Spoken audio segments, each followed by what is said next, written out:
Okay, now it's time for, I would say, a much more upward turn for the series at this point in time. We're talking about the Mm-hmm. 2003 remake of the Texas Chainsaw. Now, initially, this was, I believe, the first ever Texas Chainsaw film I watched. I don't know if I watched by chance the first one prior to this, or if it was after. I think it was probably after the fact. I think it's been a Yeah, few years I after. wouldn't know. But yeah, I remember initially just watching it as a video rental. But this is one of those cases to where, like I said, for the first one, for what it was, I can give it a lot of credit for just Mm-hmm. being like that raw, almost like snuff film type of thing. Like it's just very gritty. It's not one of those films I could say you could watch, a lot, but it definitely has its value and its place for doing what it did and how it did it. Yeah. But this is one where the remake is, it actually kind of perfected the formula in a lot of ways and Yeah, give you it's the on the ideal Texas level. Chainsaw, like I said, especially since it was such like a downward trend after that first one. Well, like I said, you could say that with most of these franchises that, yeah, of course, the first one is typically the peak, but you usually do get some gems there in the middle and stuff like that. This is one, and I know some people will like part two, but still, it was still kind of somewhat like a slope downward. You got one, and then you got two's a little bit down, but it's still not horrible. And then three, four. Yeah, So now this one is back up on the level. yeah. Yeah, so like I said, this one I feel like in for many people, and like where I like the Friday 13th remake, I feel like the Friday 13th remake was a very solid film. There were some good films that came before that, like Part 4 and Part 6 in particular. But it was definitely a solid film. But this is one where, and it's Platinum Dunes, like I said, this was still earlier on in remake phases of films with stuff Mm-hmm. like this, 2003 and all. So it was produced by Michael Bay's studio and all that stuff. So, but this is one earlier on when you go back and look at it, it actually, again, it kind of really kind of, in a sense, perfected the formula of what it is, especially when you come off those previous films. Mm-hmm. Because I think the fourth one was like 94, so it's been quite some time since the Texas Chainsaw film had been out. But with this one, it's just a good solid film. It really does. It gives you Leatherface proper for Oh sure. God, You yeah. for sure Mm-hmm. do.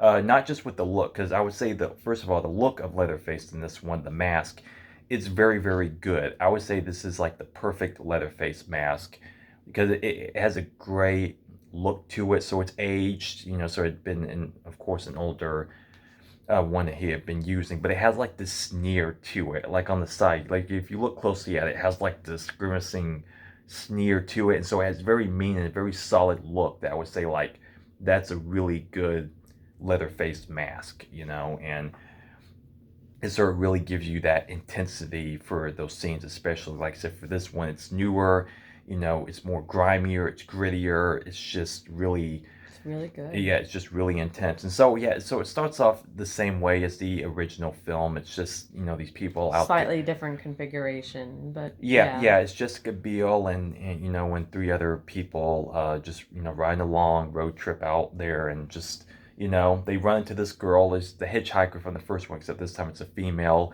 except she's actually, an escapee from, the clutches of the Leatherface family and all that stuff, the Sawyer family. And shortly after they pick her up, she actually offs herself with a gun and all that stuff, and she pulls it out Which from a very came from particular, her, yeah, it, you know yeah, where from a on very a particular place. Yes, she yeah, did that. yeah.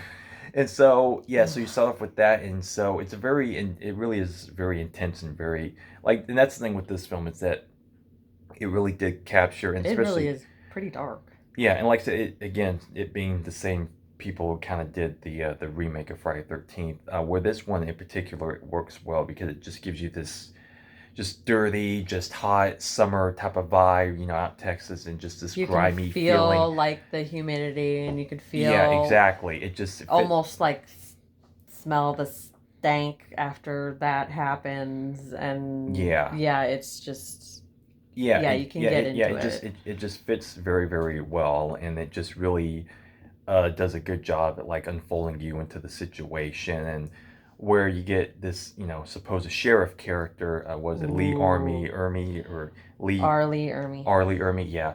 Of course, known for things like Full Metal. jacket, that first half of the film where, this guy is just this. He was good. Yeah, I mean, we know how great of an actor this guy is. I mean, but he just the thing about this guy is that he is such a damn good actor, in that he can bring such intensity, but at the same time, like, make you laugh, like almost in a nervous But I way, don't. Yeah, I don't want to because it's laugh at that. But like, yeah, you don't want to be around this guy, but at the same time, the way he says certain things, you're just like a little bit. He's like, like a Okay. Oh my. yeah, it's just like it gives you that. I mean, yeah, I mean, obviously, as an audience member, you're just taking in the film. It's just like you get that sense of intensity, but at the same time, as an audience member, you can also just kind of sit back and just be a little bit like. But if you were in that situation, you probably would laugh, but in a more nervous sense. Just been like the way he said that is just fucking funny. Like But damn, this guy basically, I scares the would shit out like of me. probably have that tick in my lip, like really quick, like oh, eh, uh, don't don't fucking shoot me, you know. Yeah, So yeah, it's just like because once he shows up and everything, and the one moment later on when they're trying to get rid of the body and everything, he's oh just yeah, like, that was one of the ones where I laughed. I'm like, oh, I probably shouldn't be laughing at that, but that was actually funny.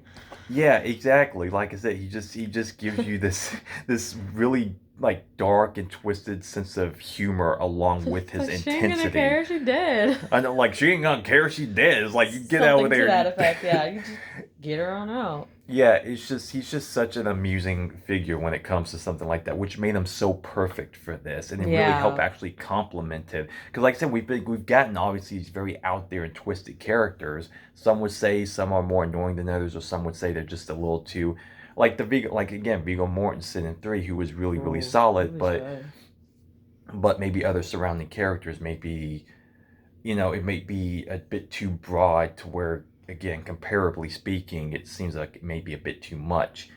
But with here, he just fits so perfectly. Like I said, he finds that balance of intensity yet humorous.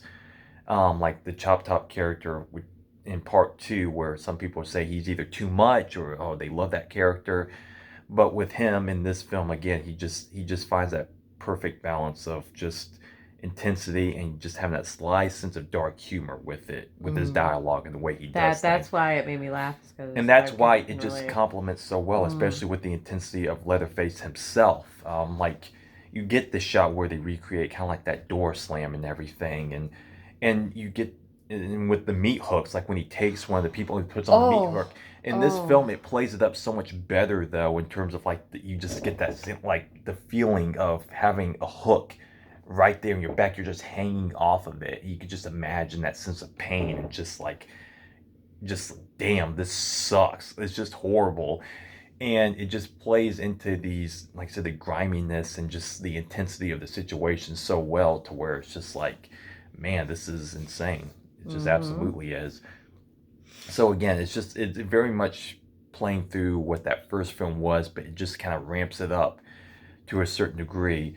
Like with Jessica Biel's boyfriend, like he's one that's killed off, and then there is a scene where you actually do see Leatherface wearing his face, and that plays very Oh. well, because it's actually like, like say, getting that reaction of seeing this person that his face on this guy. Yeah, It's because just she didn't fresh, just hanging know where off. he was or what had happened. He had like wandered off or something, and then that's when she realizes it. Yeah. Yeah, and that plays again very well and very suspenseful, and it's just like, oh yeah, we are in it now. Like, what is going on here?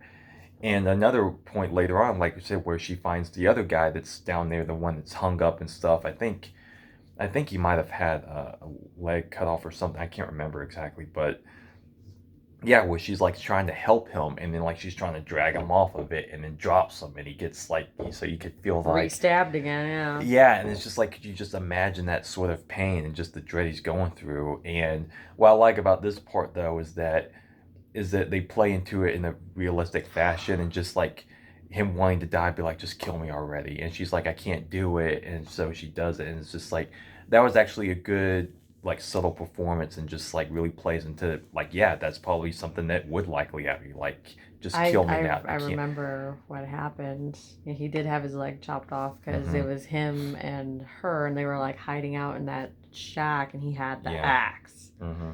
And then I don't remember what happened after that. And whack. Yeah. Yeah.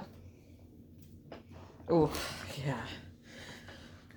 Yeah, and so like I said, with this Leatherface, the guy playing, I can't remember his name at the top of my head, but Mm. he's been in some things, but he really was again very good. I would say this is probably the best version of Leatherface thus far. Honestly, I mean, like I said, the original was very creepy in his own right, but I feel like again, this as a modern interpretation, I feel like it still stands up well after nearly 20 years now, and that this is Was what the this the friend one where he was the big dude and he wore stuff on top of it, or was that one of the other ones? wore up on. What do you mean? Like he was like a bigger dude, but they put like a I don't know. I guess you the Oh, bat suit like over Oh it yeah, I think yeah, if I remember like because he looking was up like some of the facts or massive, something, I think yes, they did something I guess to and add he was make him look hauling that much larger or ass. something like that. But Yeah, he is definitely a big intense figure in yeah. this one. That's what made it like really Yeah, good. because like I said, because you get the sense that yeah, he's off like just like a wild. Because like, again, in the original, yeah, he's scary, but you also get the sense he's just like a lunatic, like I'm gonna swing this at you, and he's almost like just not all there. In this one, you get a sense he's a little bit more methodical. Like He definitely thinks yeah, he he definitely understands, and he can definitely try to maybe outsmart you. Like say if he's chasing after you, and he knows to try to do certain things, and again, it just adds more to the intensity where yeah he feels like he is truly brutal. Like he's not just out there, but he's just like, but he is a bit methodical in the way he does things, and a lot of that plays into the final act of it, where she's chasing to the factory, the little meat oh factory, yeah and so, you just have this like very intense scene where he's chasing after her, she's hiding in the locker, oh and then she comes out and tries to fight him and stuff like that. And he gets injured, she cuts off his arm and stuff like that. Which yeah, she probably got it off a bit too easily, but for what it was, the way that the scene played out, it's actually mm-hmm. quite good and everything. And then once she runs out, it's all raining and everything, and it's just like I don't know. I just like again, just like the darkness of everything, the cover of the darkness, and like I said, running in there, him chasing after you. It really does play up such a level of intensity to where you're just like, man, your heart would be racing out of your chest if you were caught in that situation.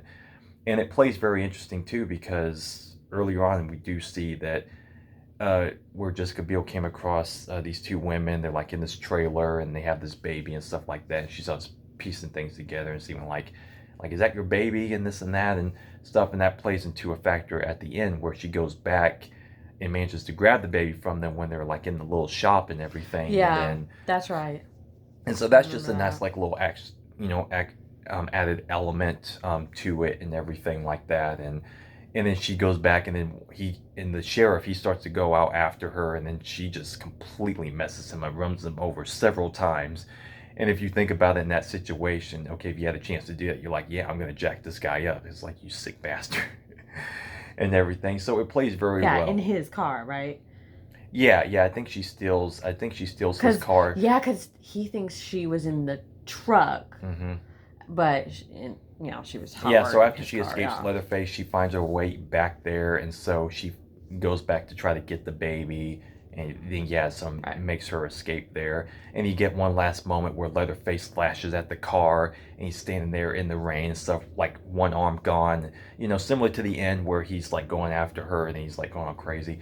But in this one, again, with the rain and with, like I said, this Leatherface in the darkness, it just plays so well with the whole intensity and just the feel of it all, and it just leaves you with like this again, just this really solid film that I feel like mm. again just kind of perfects the idea of Texas Chainsaw. Like I said, ever since the first one, we've been lacking so much just what Texas Chainsaw, what it is and what it could be, and this pretty much is like peak Texas Chainsaw, and I would say it's You could definitely skip the other one. You could do one and then this one. You don't really have to have the other ones. I mean, they're, yeah. mm, but yeah, it's on the level. Maybe just because you're kind of partial to the originals of anything. It's just Yeah. that little tiny hair Yeah. under it. Yeah, because like I said, again, I appreciate the original one for what it is, but I would Mhm. say this one definitely has more rewatch value and definitely gives me more the sense of like what I would expect to get out of a Texas Chainsaw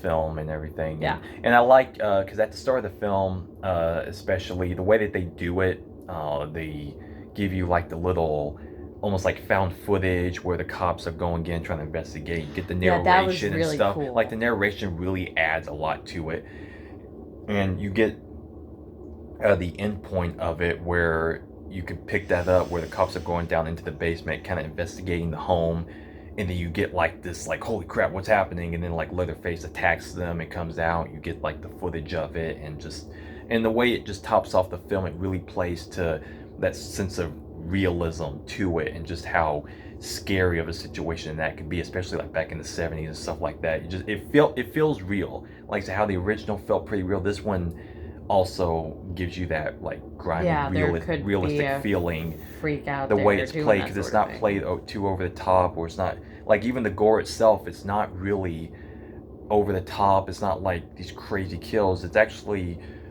pretty subdued as far as actually showing you the actual kills themselves. It's more or less like the aftermath, like the effects of the kills and the situation around the kills themselves. There's not a whole lot of like the actual, stuff going on. So that's also helps play into it. So I mean, as like, yeah, as a Texas Chainsaw film, I mean, like, yeah, it's like a 4 out of 5. I would say at least like 4.5, something like that. Yeah, So sounds about right. yeah, it's a pretty good film. So, so would you give it about the same thing then? So, Yeah. yep. All right. I can't argue that. Yep, it's a damn good Texas Chainsaw film. Mhm. Yeah, it's especially like I said, coming off all those other ones. I'm like, this makes sense. And going on to the next one again, The Beginning, which was 3 years after this. That was 2006. It's actually a prequel to this one, and I recall it being pretty decent.